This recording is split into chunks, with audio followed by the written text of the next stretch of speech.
Good evening, Crete, and welcome to the Mystery Playhouse. As a return engagement, your Mystery Playhouse brings you tonight a story by one of the great authors of crime fiction, Agatha Christie. This ingenious drama, entitled Witness for the Prosecution, is one of the prolific Miss Christie's very best. Miss Leslie Wood, star of the recent Broadway play The Assassin, will play the leading role. Witness for the Prosecution is a brilliantly original narrative of the fight for a man's life, with a double surprise at the end. So stand by, Crete, for Agatha Christie's fast-moving yarn of sudden twists and turns. Witness for the Prosecution.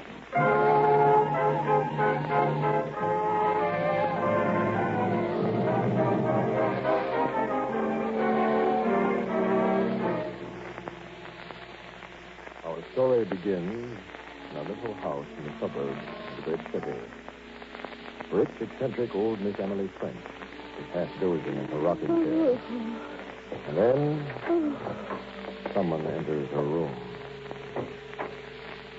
Walks up to the rocking chair, looks down on Miss French, and then...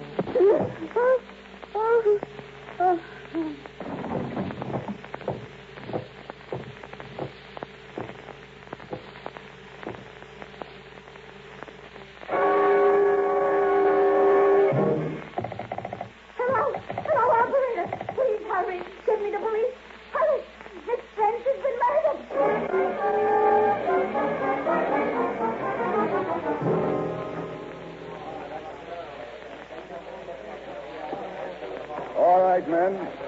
Get all the pictures you can. The murder weapon, the rocking chair, the corpse. Okay, Inspector, we'll get Miss French wouldn't listen to me, Inspector Einstein.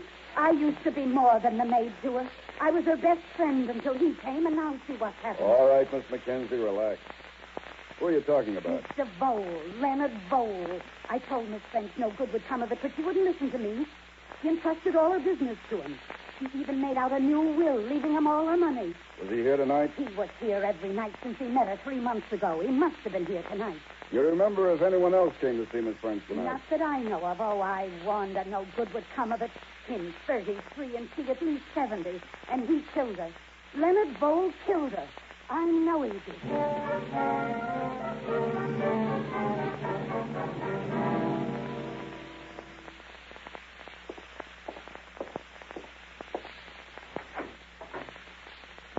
Leonard Vole. That's right. Inspector Reinstein, Homicide Squad. I'd like to talk with you down at headquarters. What about? Emily French has been murdered. Murder? But who? What do you want with me? We're booking you on suspicion.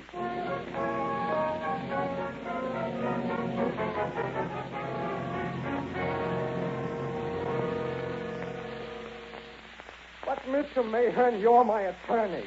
You've got to believe me. I didn't do it. Take it easy, Vole. Take it easy. I'm going crazy cooped up in this jail. Listen, why would I kill her? I tell you frankly, I was broke. I hoped to borrow some money from Miss French. So why would I kill her? Don't you know that Miss French left a will leaving all her money to you? What? What are you trying to say? Didn't you know about that? No. Oh, this gets worse every minute. They'll say I got Miss French to make out a will, leaving her money to me, and that I killed her. Sure, I admit I was there that night, but... As a maid, Janet Mackenzie said you were there until 9:30. She said she heard voices in the sitting room where Miss French is and that of a man. 9:30? Yes. 9:30. Then I'm saved. What do you mean, saved?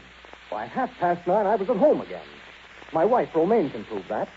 The voice the maid heard must have been someone else's. I left Miss French about 5 minutes to 9. I arrived home about 9:20. Mm-hmm. My wife was there waiting for me. That proves I'm innocent, doesn't it? Yes, it does, my boy. The first thing I'm going to do is see your wife and have a talk with her.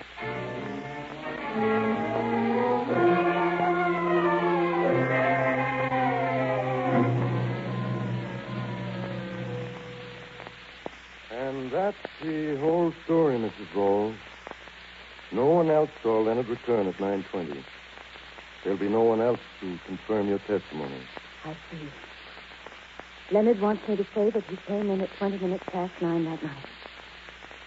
Is that right? Yes. He did come in at that time, didn't he? That's not the point. Will my saying so acquit him? Will they believe me? Well, there's a great deal of evidence against him, and the testimony of a devoted wife sometimes... Well, I can't promise your testimony will save him. Now, I know what you must feel, but... Do you? I wonder. Well, I mean, all this must be difficult, you being so devoted to your husband. Devoted? Devoted? I hate it. What? I tell you I hate him. I hope he drops dead if I don't convict him. What the devil? Supposing I tell you that he did not come in that night at 20 minutes past 9, but at 20 minutes past 10. What? You say that Leonard claims he doesn't know anything about the money coming to him. Yes? Well, supposing I tell you that he knew all about it and counted on it and committed murder again. But... Supposing I tell you that he admitted to me that night when he came in what he had done. That there was blood on his coat. What then? Suppose I stand up in court and say all these things. You mean you testify against your husband? Why not? I detest him. He hasn't a chance. Not a chance. Of course not. Did you honestly think he was innocent when you came here to see me today? Yes, I did. I see. And what do you think now? I still think he's innocent. And I think you're lying. Good evening, Mrs. Ford.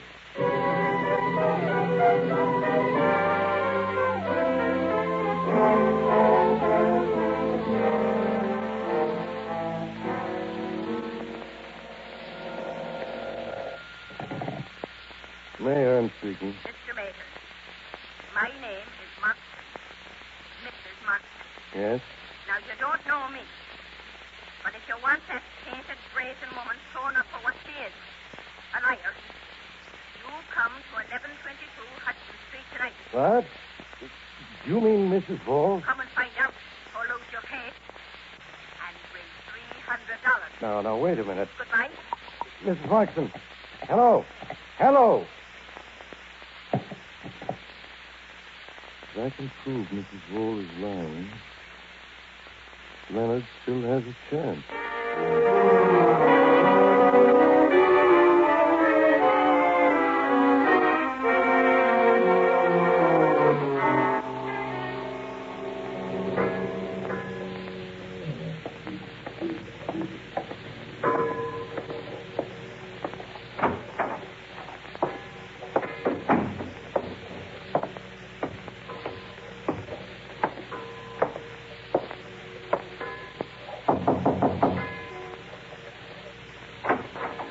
Yes? Mrs. Markson, I'm Mr. Mayhearn. Oh, so you decided to come in. Well, come on in. I see you're looking at the scarf around my face.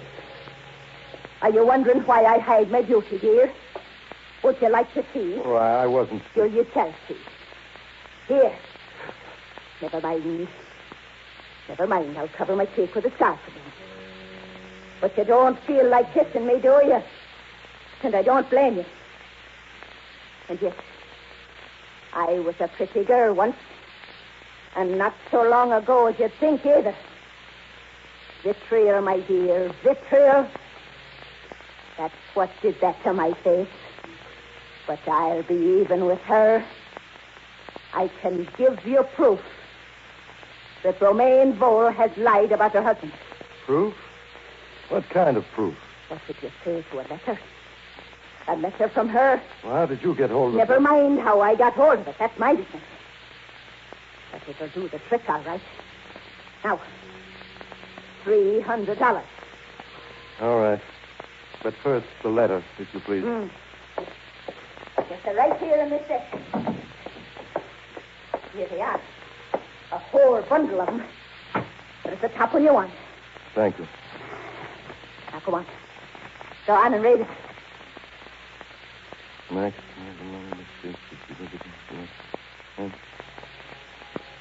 Well, these are love letters written by Romaine Vole. But they're not written to Leonard. Yes. This one is dated the day of Leonard's arrest. How did you get hold of this correspondence? That would be telling. These letters are addressed to Max. Max who? Who is he? Read the letters and you'll see. And I know something more, too. You find out where she was at 10:20 the time she said she was at home. Huh? Ask at the Pingelbarn dancing school. You ask Mr. Pingelbarn. Mr. Pingelbarn. All right. So wait a minute. Don't go yet. Where's my money? Here you are. $300. All right. Thank you. Good night.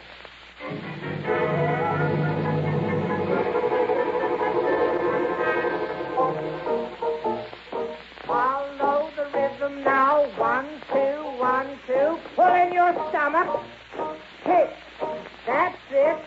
Mrs. Ferritan, please pull in your stomach. Oh, that woman will never learn. Follow the class. 1, 2, 1, 2. Gracefully now. Left arm coming over your head and touching the floor so gracefully. So come in gracefully now, rhythmically. Mr. Pingelbarn. Oh, please. Mr. Pingelbarn, I'm sorry to intrude, but it's about the Leonard Vole murder case. Oh. Cedric, stop the piano. Well, what can I do for you? I have a photograph here. Could you identify this woman? Let me see.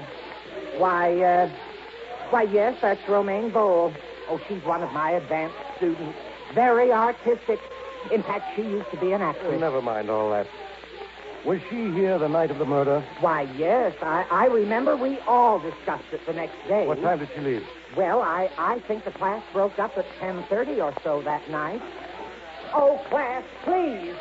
Mrs. Ferritan, pull in your stomach. How many times have I told you? Posture. Mr. Pingelbarn, you may be called upon at the trial tomorrow to testify that Mrs. Vole was here at 10:30 that night. Me?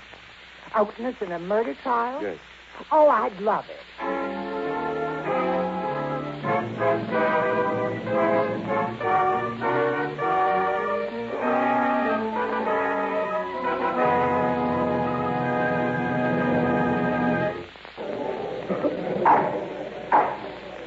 Order, please, or I shall have this courtroom cleared. Call the next witness, clerk. Jeanette McKenzie to the stand. You swear to tell the truth, the whole truth, and nothing but the truth, so help you God? I do. Sit down. You may proceed, Mr. Prosecutor. Thank you, Your Honor. Now, Miss Janet McKenzie, what was your relationship to Miss French? I was her maid. Then you were in her confidence? Oh, yes. We kept no secrets from each other. Did she tell you that she had made out a will, leaving all her money to Leonard Vole? Yes. Now, think carefully, Miss McKenzie. Did Mr. Vole know that such a will had been drawn up? Yes, he did. Miss McKenzie, will you please tell this court, in your own words, what transpired in the home of Miss French on the night of your mistress's death? Well, I was to go out for the evening. I did go out, but about 9:30 I returned. I heard voices in the parlor. One was Miss French's, and the other was a man's. Did you recognize that man's voice? Yes, it was Mr. Vole. That's all. Thank you. Just a moment, Miss McKenzie. Yes. You say that you heard a man's voice in the sitting room that night. Did you see that man? No, I didn't. Then how can you be sure that it was Mr. Vole who was there? Well, I think it was Mr. Vole. You think it was. That's all, Miss McKenzie.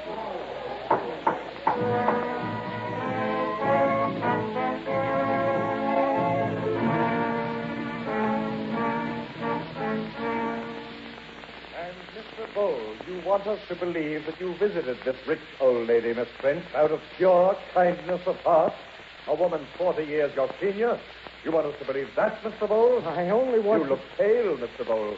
Would you like a glass of water? No. It's my heart. Will you please tell this court where you were at 9:30 on the night of the murder? But I've told you. I left Miss French's house about 5 minutes to 9. I arrived home about 9:20. My wife was there waiting for me. Ask her. She'll tell you the truth. I swear to you, I'm telling the truth. I'm innocent, I tell you. As God is my witness, I'm innocent.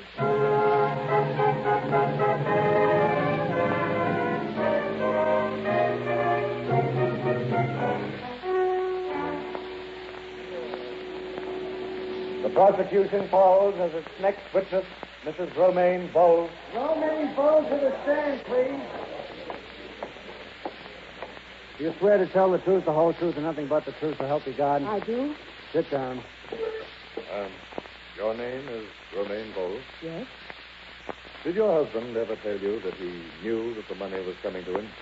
That he knew about the will? Yes. He knew about the will. Now, Mrs. Bowles, you have sworn to tell the truth. Mr. Bowles says that he was home by 9:30 that night. Is that true? No, it is not true. Will you tell the court what you know about the night in question? Yes. Leonard was with me early in the evening. About 8 o'clock, he put on his hat and coat and left the house. He returned at 20 minutes past 10. And when he came in, I knew something terrible had happened. He wouldn't look at me. He just walked into the kitchen. His coat was stained with blood. I realized then that he had murdered Miss Trent. No, Romaine, why are you lying? Order. That will be all, Mrs. Bowles. One moment. I have a few questions for the witness of the prosecution. Mrs. Bowles, you heard Mr. Bowles cry out in his torment that you were lying. Are you? I am not lying. You are. And I'll tell you why. And I'll prove it. Ladies and gentlemen of the jury, I want you to understand that this woman's story is a malicious fabrication from start to finish. I want you to know that she wasn't even in her own house at the time in question. I want you to know that she is in love with another man and has been deliberately seeking to send Bowles to his death for a crime he did not commit. First of all, Mrs. Bowles, do you still claim that you were at home 20 past 10? Yes, that's when Leonard came home. I want you to look at the witnesses sitting at that end table. Mr. Pinglebarn, will you stand up, please? Gladly. Mrs. Bowles, do you recognize this man? Yes? Mr. Pinglebarn runs a dancing school. Will you deny that you were at one of his classes until 10:30 on the night in question, or shall I take this court's time to call Mr. Pinglebarn and his class to the stand to prove that you were with them? No, I was not tonight. Then you were not at your home at 10:30. You were home at 9:30 when Leonard came home, but you hurried away to your class, and you were there until after 10:30. Is that right? Well, I'm afraid Mr. Pinglebarn and his class can prove that. Exactly. And now I should like to place in evidence this letter written by Romaine Bowles to another man. Clerk, you may read the letter. Here you are. Max beloved, the fates have delivered him into our hands. He has been arrested for murder. The murder of an old lady. Leonard, who would not hurt a fly. At last I shall have my revenge. I shall say that he came in that night with blood upon him, that he confessed to me. I shall hang him, Max, and when he hangs, he will know and realize that it was Romaine who sent him to his death. And then, happiness, beloved, happiness at last. Mrs. Bowles, look at this letter. Yes? You deny having written this letter? I...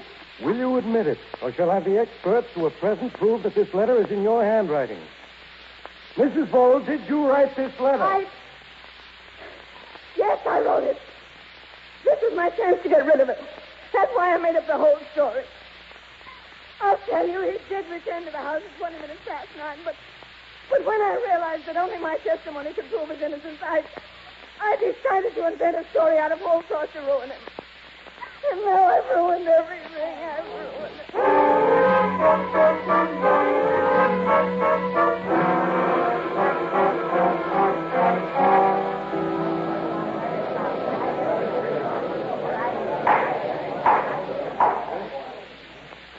And so, ladies and gentlemen of the jury, we have proven that Romaine Bowles' evidence was a tissue of lies from beginning to end. We have shown that she evolved it out of her passionate hatred for the defendant.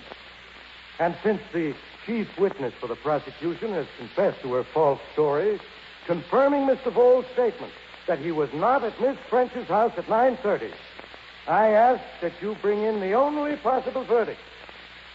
Not guilty.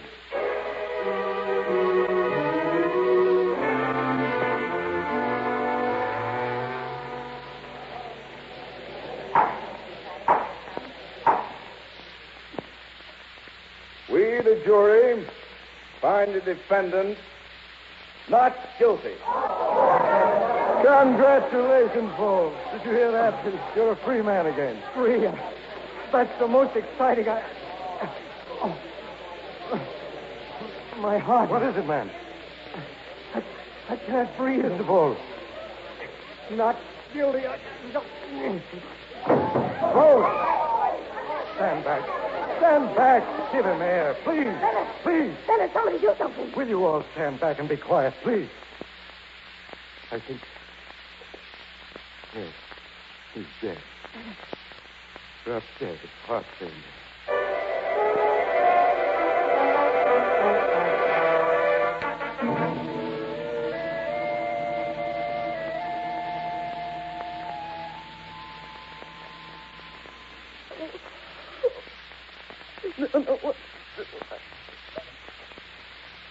I'm terribly sorry, Mrs. Voll. I know you loved him very much. You know. Yes. I know you didn't hate him. But how did you know? We're all creatures of habit. And you have a habit, a gesture of your hand that you use when you're excited. Gestures my hand? Yes. Mrs. Mogson in Hudson Street had that same gesture. Oh. So you did? Yes. And you were formerly an actress. I learned that from Mr. Tinglebottom. I can see now how you did it. Well, it was easy enough. Makeup for my face. The light of that gas jet was too bad for you to see the makeup. But why, Mrs. Voll? Why? Mr. Mayhem. I had to save him. The evidence of a wife devoted to him would not have been enough. You said as much yourself. That's right. But I know a little something of psychology. And I thought, let me, his wife, testify against him, and then let it be proven that I had deliberately lied. Well, I was the star witness for the prosecution. When you destroyed my testimony, you destroyed the prosecution's entire case. And the bundle of letters? Oh. One alone, the vital one, might have seemed like a put-up job, so I just don't remember. Then the man called Max. He never existed. Mm-hmm. I still think that we could have gotten him off by the normal procedure. I didn't dare risk it. You see, you thought he was innocent. And you knew it. I see. My dear Mr. Mayhem, you do not see it all. I knew he was guilty.